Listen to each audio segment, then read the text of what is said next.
Pare, alam mo ba, nagpa-check up ako kahapon, na-trauma ako, hindi na ako babalik sa ospital na yon. Bakit ka naman na-trauma, pare? Injectionan ka ba? Hindi pare, pakiramdam ko kasi may gusto sa akin yung doktora eh. Sira ulo ka talaga, Badong. Paano mo naman nasabing may gusto sa'yo yung doktora? Pagpasok ko pa lang pare, nagsabi agad siya ng hello. Kung wala kang gusto sa isang tao, bakit ka naman mag-hello, di ba?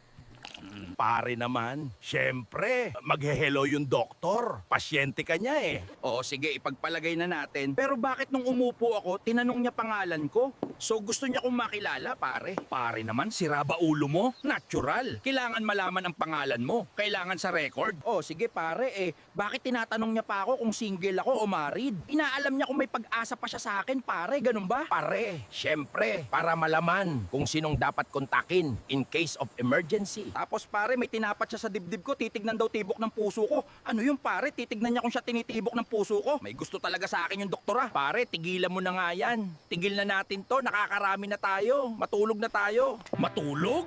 Na tayo? Ano nga ulit yun, pare? Parang may mali. Oo, pare. Tulog na tayo. Ang dami na nating nainom eh. Kaya matulog na tayo. Anong mali dun, pare? Ngayon, alam ko na. Alam ko na kung bakit lagi mo kong gustong kainuman. Tinatawag mo pa naman akong pare, hayop ka. Ha? Ano bang sinasabi mo, pare? Nagmamaang-maangan ka pa. Kaya pala mas nauuna akong malasing palagi. O bakit di ba niyayakag mo kung matulog? Gusto mo tabi tayo? May gusto ka sa akin, paring Mando, hayop ka.